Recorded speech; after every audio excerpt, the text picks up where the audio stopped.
Goeienaand en welkom by ons saamdink vanuit die Psalm 121. Hierdie week fokus ons op die pelgrimsdae. Die meeste van die reis op die pelgrimspad word in die dag gedoen.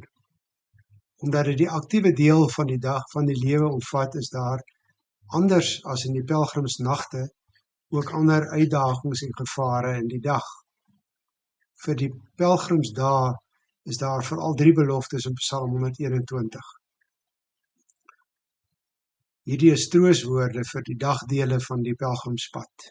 Naamlik, die Here sal jou voet nie laat wankel nie, die son sal jou nie steek nie, die Here is die skaduwee aan jou regterhand.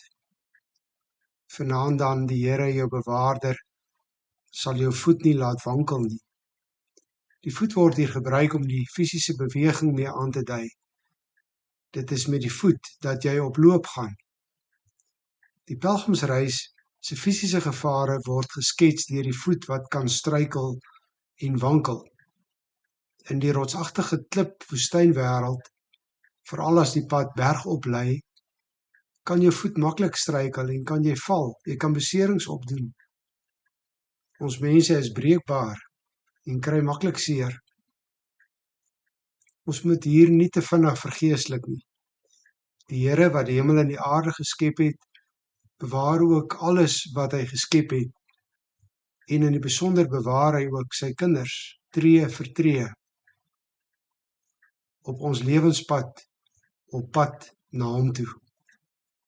In Lukas 12 vers 4 tot 7 staan daar: Aan julle, my vriende, sê ek, moenie bang wees vir die wat die liggaam doodmaak en daarna niks verder kan doen nie. Ek sal vir julle sê, vir wie julle bang moet wees, vir hom wat mag het om na die dood in die hel te werp. Ja, ek sê vir julle, hom moet julle vrees. Word 5 mossies nie vir 2 sent verkoop nie, en tog word nie een van hulle deur God vergeet nie. Selfs die hare op julle kop is almal getel. Moenie bang wees nie. Julle is baie meer werd as baie mossies. Die Here is inderdaad die een wat ons fisies beskerm op ons daaglikse reise. Wanneer jy oor die straat stap, op jou fiets ry, die Here is jou bewaarder. In jou motor op pad werk toe, of in die vliegtuig oor oseane, die Here is jou bewaarder.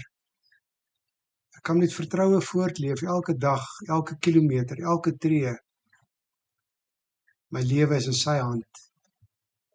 Jesus het tog ook fisies na hierdie aarde toe gekom, om ook die fisies gebreekte wêreld te kom regmaak. Hy het siekes kom gesond maak, en mense wat nie kon loop nie, se voete in beweging gebring. Hy het liggaamlik geleef. Onder 'n kruis het sy voet gestruikel. Hy het fisies gesterf, hy het fisies opgestaan, om te verseker dat hierdie liggaam van my, wat aan hom behoort, in ewige heerlikheid opgewek sal word. Die voet is in die Bybel egter ook 'n simbool van geestelike beweging op 'n lewenspad. Die pad waarop jou voet gaan, dui ook die lewenspad, die lewensrigting waarin jy lewe aan. En ook op hierdie geestelike pad struikel en val 'n mens. Jakobus gebruik die simboliek wanneer hy oor die praatsondes handel in Jakobus 3 vers 2. Ons struikel almal in baie opsigte. As iemand nooit struikel in wat hy sê nie, is hy volmaak, by magte om ook sy hele liggaam in toom te hou. Ook ons geestelike pad is vol klippe en opdraandes en hindernisse wat ons brose mense maak en ons voet laat struikel. En hiervoor het Jesus ook gekom. Hy wat self die weg is, het gekom om die geestelike pad vir ons aan te dui, maar ook gelyk te maak. Hy het vir ons kom wys waar en waarheen, maar ook hoe om te stap, agter hom aan, saam met hom in, tree vir tree. Hy het sy gees gestuur, wat ons op die regte pad lei en stuur. In Galasiërs 5 kry ons mooi riglyne hieroor. Ons leer dat ons in die gees moet wandel, vers 16, dat ons deur die gees moet laat lei, vers 18, en dat die gees ons gedrag moet bepaal, vers 25. En letterlik staan daar, Ons moet in pas met die Gees loop. Hy het sy woord vir ons gegee as 'n lig op ons pad. Hy verseker ons in Psalm 119 vers 165, vir die wat die wet liefhet, is daar groot sekerheid. Niks kan hulle laat struikel nie. Gee dus gerus maar 'n volgende tree op jou pelgrimspad. Bring jou voet in beweging, want die Here is jou bewaarder. Hy sal jou voet nie laat wankel nie. Goeienaand.